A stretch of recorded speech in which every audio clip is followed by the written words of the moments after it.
Hello everyone, this is Andrew. Welcome to Keen on America. On July 4th, 2026, America will be 250 years old. An anniversary that will, no doubt, be greeted with a mixture of celebration, contemplation, and resignation. In Keen on America, Andrew talks not just about the American past and present, but also speculates on its future. What, Andrew asks, will be the 21st century fate of this now venerable American republic? Hello everybody. In the past, we've done many shows on the dysfunctionality, to use a euphemism, of the American criminal justice system. Done shows last year with Ben Austin, who had an important book out about parole, prison, and the possibility of change, entitled Correction. Then a more personalized story with a woman called Keeda Haynes on her journey from prison to politics. Her book was called Bending the Arc. But we haven't done any shows on the death penalty and the dysfunctionality in that sense of the criminal justice system. My guest today has a new book out, Gianna Toboni, The Volunteer, on the failure of the death penalty in America and one inmate's quest to die with dignity. It's an astonishing story, Gianna. Before we get there,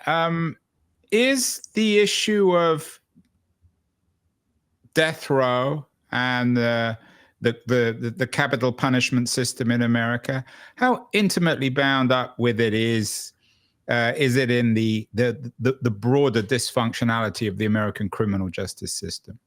Very closely connected. A lot of the biases that we see in the broader criminal justice system, we certainly see with death row. So that involves, things like racial bias and severe mental illness, folks who are on the fringes of society, for lack of a better phrase. I mean, who were raised in, poverty, who didn't have the benefit of childhood sobriety, folks who have head trauma and, may have experienced psychosis, hallucinations as children, people who really just didn't have the benefit of the doubt during their early years. In the death penalty, we certainly see that.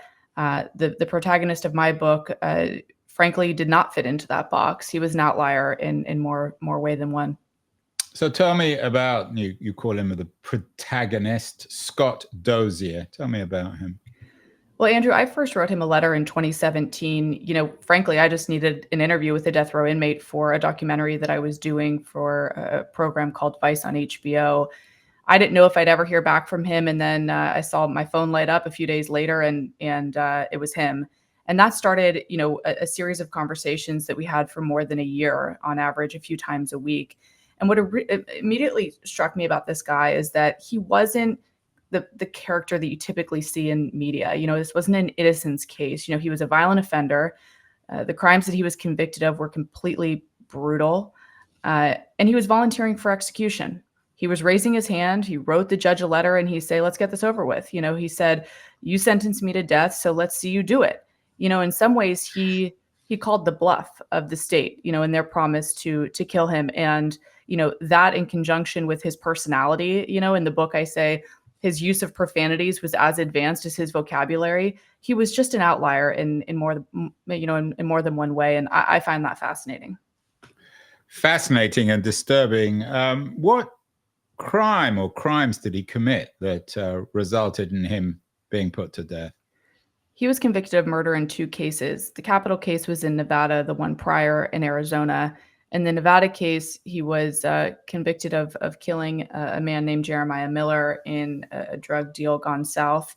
And he as the story goes, the body was dismembered and he was given the death sentence for that. I'd like to note, though, in both cases, there was no DNA evidence. They were both circumstantial. But did he acknowledge guilt? He did not. He did not. And so in my conversations with him, of course, I asked him about both cases and, I said, did you do it? And I wanted to know that specifically because they were cases only on circumstantial evidence, but not only that, all of the witnesses were they seemed pretty unreliable. I mean, many of them were getting pressured by law enforcement, or said that they were. Many of them were on drugs, and several of them got deals. They were in prison, they had sentences, and they got deals for flipping on Dozier. And so it wasn't exactly, the strongest cases, particularly for what resulted in a capital sentence. But when I asked him, did you do it?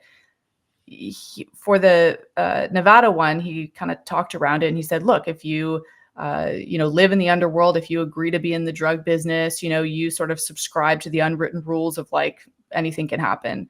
When I asked him about the Arizona case, did you do it? He blatantly said, no, I did not kill Jason Green. And that to me suggested that, he probably had something to do in the Nevada case, whether he actually did it or not. He knew about it. He was involved is what I think. The Arizona case, I'm a little skeptical. I'm not sure that he's responsible for that one. What's your take, Gianna, on capital punishment? Well, look, growing up in San Francisco, it was always very easy for me to say I'm anti-death penalty, and it ends there, right? I mean, the fact that we even sentence one person to death who is wrongfully convicted, that we have had one innocent person on death row and executed is too many, for me. And the financial part of it, which I'm happy to talk about, never made sense to me. So I was always very comfortable in that position. And then I met Scott Dozier.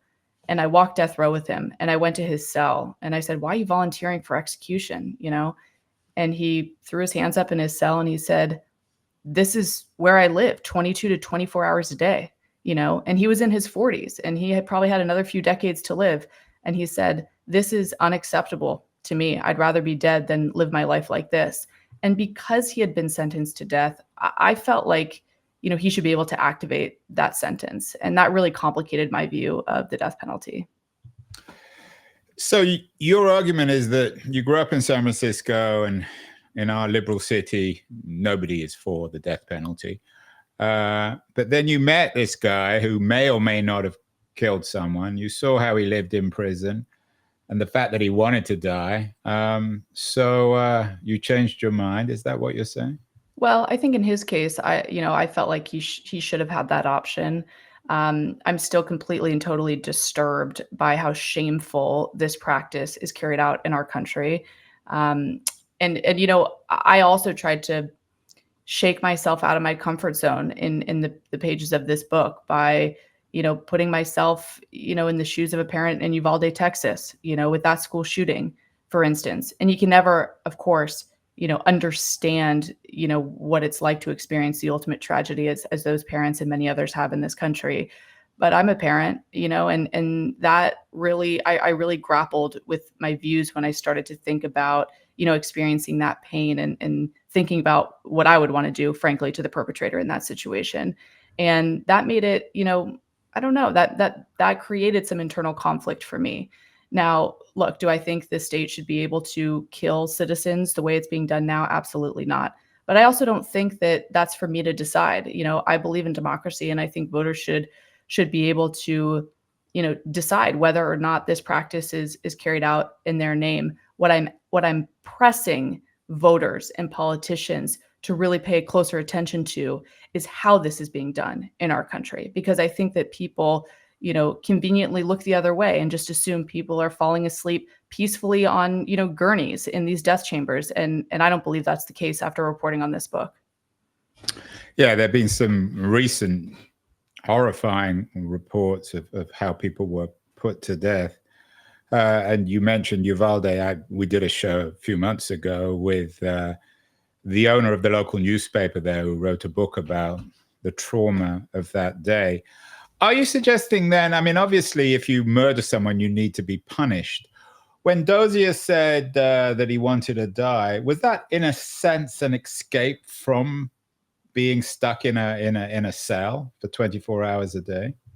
I think it's fair to look at it that way. That was his only shot of ever, reaching freedom, I don't know, and I think that the way that we incarcerate people in America, particularly on death row, and it varies by state, but I think that it's cruel. I don't think that it's what we stand for as Americans or should stand for. I don't think it's a reflection of our values. I mean, putting someone in a cage for up to 24 hours a day, without eye contact, without human touch. I mean, these are basic human needs that are as important as food and water.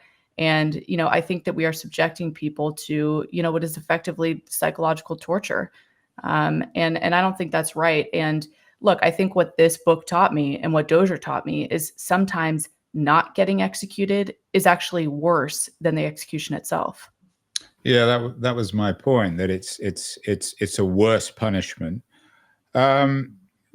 The arguments on the death penalty, obviously, you're all too familiar, much more familiar than I am about it. One of the arguments is that some people guilty of a terrible crime, especially if they were young when they committed that crime, are capable of reform, of changing themselves, of finding God, of recognize that they committed a terribly evil act and spending the rest of their lives trying to,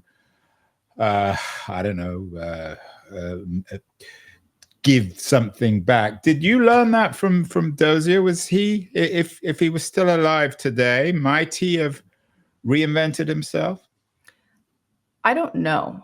I thought about that a lot, and he's a persuasive guy. And, there were definitely times where he, not in saying it, he was never saying I could live a law-abiding life outside of prison. He was never advocating for himself in that way. But just in talking to him, it absolutely crossed my mind that, hey, with the right programs, with the right support system, maybe this guy could live a law-abiding life on the outside. But I will say that people very close to him, who knew him, essentially his whole life, were skeptical, did not know if he would be able to do that. I think feared that in that circumstance that he could fall back into the underworld. But in my reporting, I went to places like San Quentin, home to California's death row up until several months ago. And, I met people who were lifers, not on death row, but had sentences of life. And they rehabilitated. And I saw it up close, and I've seen the data, and it's compelling. It's compelling. It shows that with the right programs, and again, the right support system, that folks who are convicted of murder, who have life sentences, are capable of being rehabilitated. Yeah, and you had an interesting piece recently on CBS News about rehabilitative programs in California. What about, he sounds like a pretty smart guy in his own way, Scott Dozier. Why did he reach out to you? What was in it for him in all the interviews he did, some of which were, of course, broadcast and have actually done rather well? I reached out to him originally. I wrote him a letter and asked him to call me. I said, hey, I want to do an interview. Oh, yeah, no, I apologize, but he obviously didn't have to get back to you. Of course. And he was reluctant. It took me weeks of convincing him in order for him to get on board with doing this. And, there were times where he said, I don't know why I'm doing this. I don't have a platform. And then once his execution What do you mean you don't have a platform? He didn't have a message. He didn't really care to do the interview, And I was saying, look, here are some reasons why I think it's, worthwhile, and I'm interested in this, this, and this. And once his execution was stayed, and once he found that the state was struggling to find a way to execute him, that was frustrating for him. And then all of a sudden, he had a message. And his message was, look, you said you're going to kill me, so let's see you do it, And so I wouldn't say that he was looking for media attention. I would say that I gave him the opportunity. He took it reluctantly. And then once he felt like he was being mistreated by the state, I think he used this opportunity to call the state out. Gianna, some people might be listening or watching this and thinking to themselves, this guy was pretty evil. He doesn't deserve the publicity, even if it's he's no longer around. He doesn't deserve the publicity that Gianna Toboni is giving him in The Volunteer. He should have either rot away in jail or die and be forgotten entirely. How would you respond to that kind of criticism? Well, look, I think Scott Dozier represents a much bigger story, which is how broken our capital punishment system is in America. And I think that's what I use his story for in this book. I use it as an example to show that, among many other things, one, if you have an inmate who is volunteering for execution and you have a state that theoretically, intends to execute him, they've given him the death sentence, you have this shared goal, and yet the execution isn't being carried out. I mean, I think that is a perfect example of how broken this system is. Now, yes, I go into his backstory and, I talk about his life from birth until death. And, from the folks who have read it, they come back to me, across the political spectrum, and they say, look, I have to admit, I ended up sympathizing with this guy.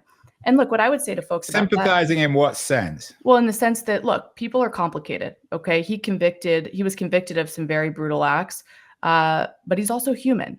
And when we sentence people to death, what we're doing is we are saying we are going to execute them in the name of Americans. But what we're not saying is that we are going to, effectively torture them in solitary confinement so badly that their mental health is eroded to a point where they do the job for the state, which is to say that they kill themselves. Okay, that is different than execution. To be putting someone in extensive solitary environments, which the state called suicide watch and mental health observation, but when you see it up close, it's solitary. So what's the difference, Gianna, between being sentenced to death and this kind of what you call at least torture, solitary confinement, and somebody who is imprisoned for murder and is in solitary confinement? Are the death row inmates dealt with differently? Absolutely. It differs state to state, and it differs, between death row and general population. But in general, on death row, your movements are much more restricted. In Nevada, theoretically, they were supposed to get out of their cells for at least a couple hours a day, but that didn't always happen.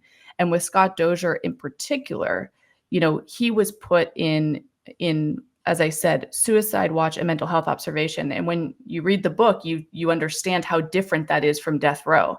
I mean, he is not allowed out of his cell at all. In some cases, he has the lights on 24/7. He doesn't have reading material or anything to listen to or literally anything to do other than look at a white wall. Okay. And that's not what prison is supposed to be, in America. And so, yes, in Texas, if someone visits you, you can't have any contact, right? You can't hold your mom's hand. You can't give them a hug. And look, a lot of Americans would say, great, these people deserve this. But I think people don't actually understand what these conditions look like. In this book, what I try to do is paint a very detailed picture. For Scott's time in solitary, I do a minute by minute description of what it really meant for him to be in solitary and how it impacted him emotionally and mentally. But he, in a way, I guess, beat the system because he committed suicide. Is that how he might have thought of it? Is that how you think of it? He didn't want to do that. And he told me that over and over and over again. I mean, he wanted to be put to death by the state. Exactly. And then explain, Gianna, why it took so long. Is this just classic bureaucracy? Well, look, I think, for one, states, including Nevada, there's no political will to actually carry out these death sentences, right? They continue to sentence people to death, but there are dozens of people who are just sitting on death row and they will never be executed. The last person executed in that state was in 2006, and it was a volunteer. Okay, so that's happening in a lot of states. And so I call into question whether we have the death penalty just to score political points, for prosecutors, or whether we actually want to do the dirty work. I question the latter part of that. Is it possible to argue that this is such a hard issue, as you've acknowledged, that this gray area between being put to death and just being put in prison is comfortable for everybody? Sure. I mean, I think that there are stakeholders in every corner of this debate. And I think, for DAs, they get X amount of death sentences. That's good for their career aspirations in many counties in America. But then actually carrying out the execution, there's a lot of risk involved. What if it goes wrong? What if it's botched? Then you're in the headlines as not being able to carry out, one of the most consequential sentences in America. So yes, I mean, for Scott Dozier, though, it was different, to be clear. He was sentenced to death. He volunteered. His first execution was scheduled. And, strangely, his lawyers were arguing that the method of execution, the cocktail of drugs that would be used to kill him, was a violation of the Eighth Amendment. And the judge stayed the execution. Okay. At the second time, it was the drug companies that sued the state that stayed the execution. couldn't make this stuff up. But then if he wanted to die, why were his lawyers trying to protect him? Well, that was the strange thing. It was almost like Dozier and the state were on the same side, and the defense lawyers were kind of arguing against his interests. At least that's how Dozier felt. And so Dozier, couldn't he just dismiss his lawyer? yeah, and he grappled with that, and he kind of threatened that, and after that first execution was stayed, he called me and he said, look, my lawyers are arguing against my best interests. The ACLU is arguing against my best interests. No one has my back in this debate. And I have to say, I also sympathize with his lawyers, even if they weren't working in their client's best interest, which of course is their obligation, and what Dozier would have argued. They were caught in this, what they called a moral dilemma. They didn't get into this work to walk their client to the death chamber. They got into this work to try to avoid, executions. And so they were in a really tricky position, so much so that one of his lawyers resigned. They got off his team and said, I'm not helping you do this, man. So what's the moral in the volunteer? Are you suggesting in when people read the book that the death penalty should be abolished? Or are you simply saying that if you're going to give the death penalty, as Scott Dozier said, do it? Don't wait around. Don't have all these layers of bureaucracy and put it off and put it off and put it off. Well, yeah, look, I try to press Americans to take as close a look as I have at the death penalty and really ask themselves, in a system where we are only executing 15%, 15% of people sentenced to death. And yet we'll pay as much as 10x for that death sentence compared to life without parole. Why are we doing this? Is this a system that is really functioning in the way that we intend for it to? And the other thing I would ask, in a system where, not being executed is potentially worse than the execution, what does that say about our prison system? And are we okay with that prison system, considering that we are the ones funding it? Yeah, I have to admit, I'm not convinced by this idea of it being worse. I mean, that's obviously. Think about it though. And hopefully, I will never be in the situation where I can make a judgment on that. But go on. Yeah, let me paint a picture for you. You're in a 9-foot by 5-foot cell for up to 22 in many days and days in a row, 24 hours a day. You're not making eye contact with people. You don't have, not as much as a fist bump with someone, right? And in some cases, right, with Scott Dozier, for instance, you don't have reading material, right? You don't have TV, you don't have radio, you don't have anything to listen to. You don't have access to the phone. In some cases, you don't have access to your lawyer or your family. You start to go crazy, right? Would you prefer to be executed, or would you prefer to live, like that for decades on end? How did you get to talk to him then if you didn't have access to phone? So I talked to him, for instance, the morning before he went into solitary, when he got out of solitary. But then, there were a couple times where at night, a sympathetic guard would slip him the phone and say, hey, man, this is really messed up. What's happening to you? And he'd give him the phone and he'd call me. Those guards would also call me and say, hey, this is what I'm seeing. I don't want to be outed as a whistleblower, but this is really messed up. So we talked a lot before and after the stints in solitary, but on occasion he would get slipped the phone. And when you say stints in solitary, were there times where he wasn't in solitary, when he was on death row? Yes. And what explains why at times he was in solitary and why at times he wasn't? Well, this is contested, but what Dozier would say, let me start with the state. The state put him in solitary after, and I call it solitary. They call it suicide watch and mental health observation. They put him in suicide watch after the executions were stayed, purportedly to prevent his suicide. What it did, though, according to Dozier, is it deeply eroded his mental health and led him toward taking his own life. Okay. Several months after, he went into solitary confinement, was stripped in his cell, taken out and into the infirmary, into these suicide watch and then mental health observation cells, which I described, have no coping mechanisms, no reading material or phone access, and so on. And the reason the state said that they put him in there was because they had 2 investigations going on at once. This is their version of the story, which is documented, which I got these documents in FOIA requests, Freedom of Information Act. One of the investigations dealt with, he was had been coordinating with someone on the outside to get a drug sent to him. Okay. The state thought that it was a drug that he would use to kill himself. What all parties involved have told me is that it was a recreational drug that he was just using to, get high. The second investigation revolved around his sister sending him drawings, anatomy drawings. And, it was an anatomy drawing that showed what would happen if you killed yourself a certain way. Now, his sister says, and she never wanted him to die by suicide, is that she was sending him these sketches in order to show him that he could not kill himself in this way. What the state took it as was that she was showing him how to kill himself in this way. And so what they said with both of these instances, they said, we're putting you, in suicide watch. Scott thought that it was retaliation.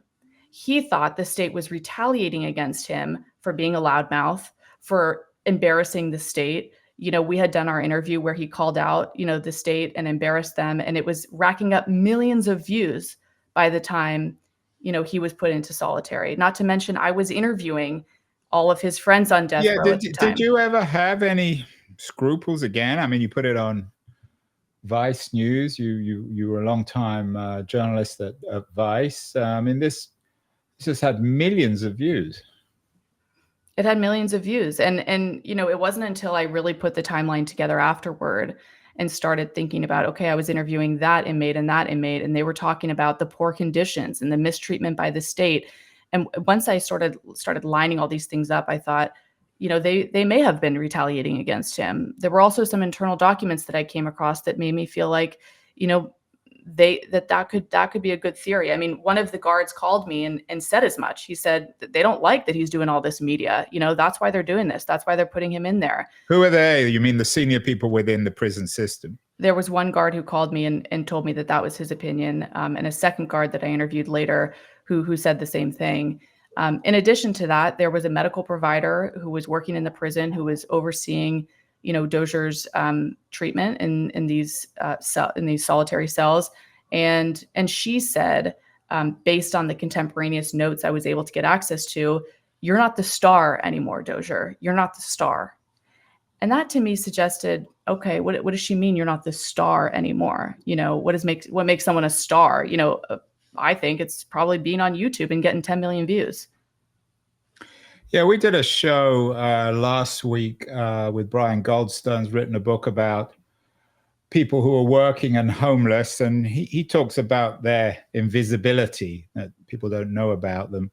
So in contrast, Scott Dozier is well known, but he was, as you acknowledge, I guess, I mean, I'm not sure whether you'd be comfortable with these terms, an evil criminal. What made him such a bad man? I mean, he was in the military, so he didn't necessarily grow up with the kind of narrative that would lead him to become a man who was accused of double murder.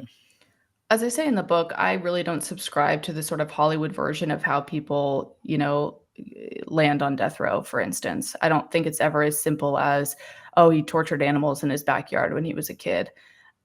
With Dozier, it was, a really complex set of circumstances that I outline in, 3 or 4 chapters. And so it's complicated. But when he was a kid, he had a very healthy home life. He grew up in a middle-class family in the American West. They moved every 2 years. And at some point, as he, got closer to middle school, he started acting out a little bit. There was one time where he landed in a new town. He didn't fit in at all. And he came home completely drunk, and he was all of 11, 12 years old. And his mom was just stunned. There was another time where he got arrested again at a very young age.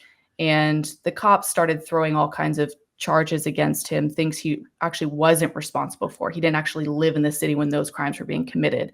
And it instilled this deep mistrust of law enforcement. When he was an Army Ranger, he learned how to kill, right? And people close to him cite that as one of the factors. When he moved to Vegas in his 20s, he started building this meth empire, and then he started using meth himself.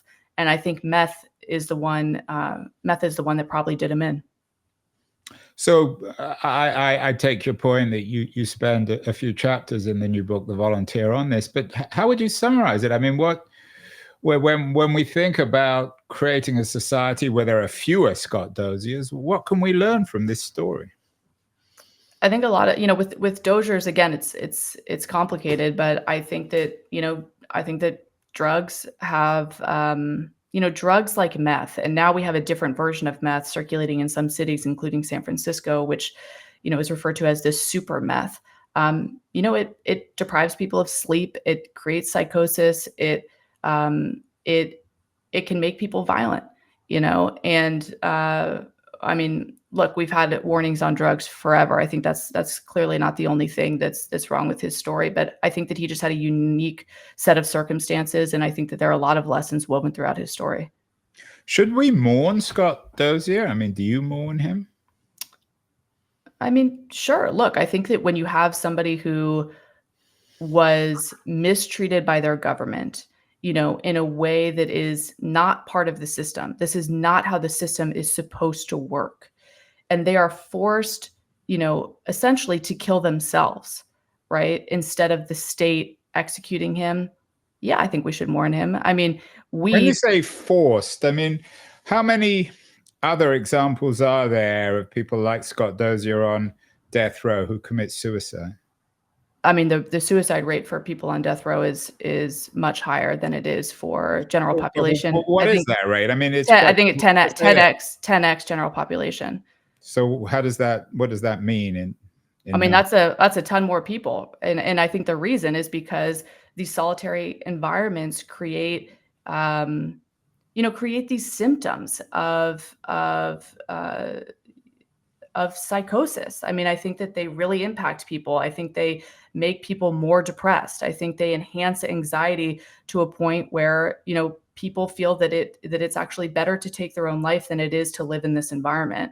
And a lot of this stuff is documented, and I think it shouldn't come as a surprise to people, right? That, leading medical associations have talked about the impact of solitary. I think this is probably one of the least surprising things about this book when you talk about the impact of solitary confinement on folks who have been subjected to it to extensive periods of time.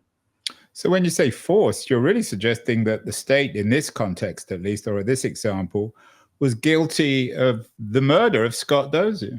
Well, that's what he would say, and that's what he did say to me. But are you agreeing with him? Yeah. I mean, I think the way that he outlined it for me in the weeks leading up to his death, he said that. He said, the state is making me suicidal. I was not suicidal before they put me in this environment, and now I live in fear of going back into that environment, and I cannot handle that, right? So he said it, right? I don't have to guess. He said it. He told me that, and those words are in the book.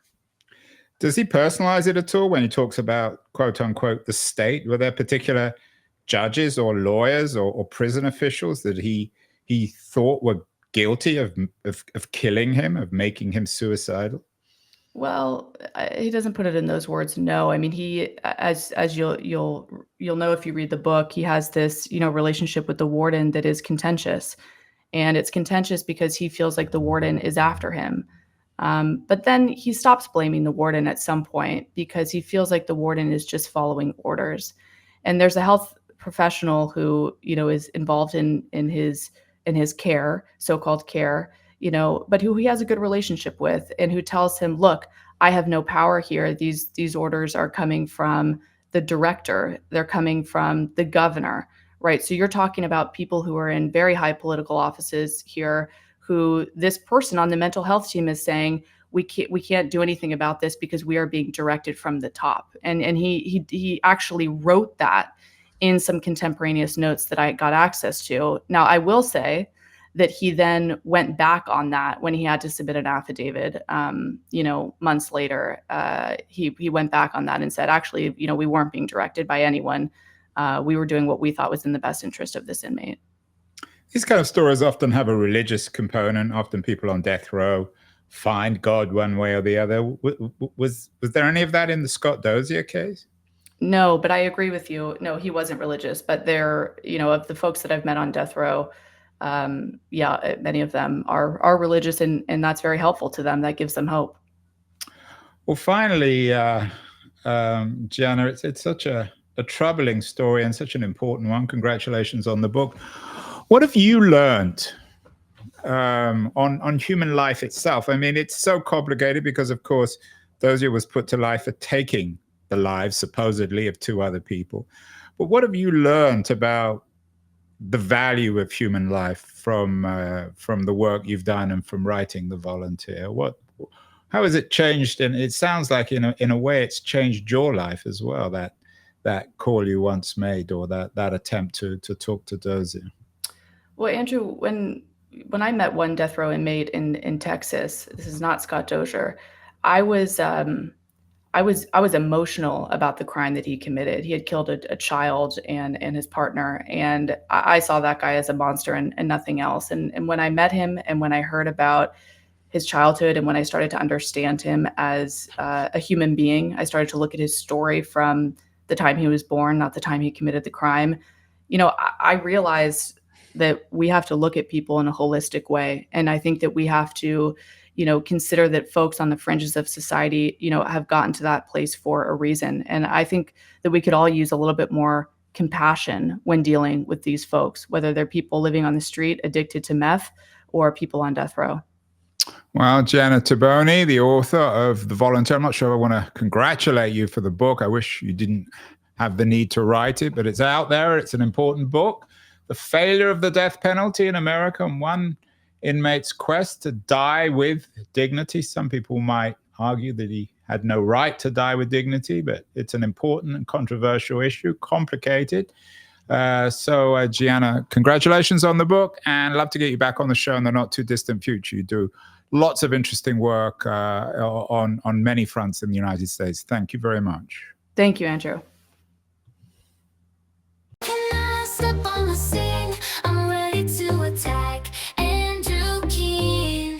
Yeah, he's the one to bash, asking questions.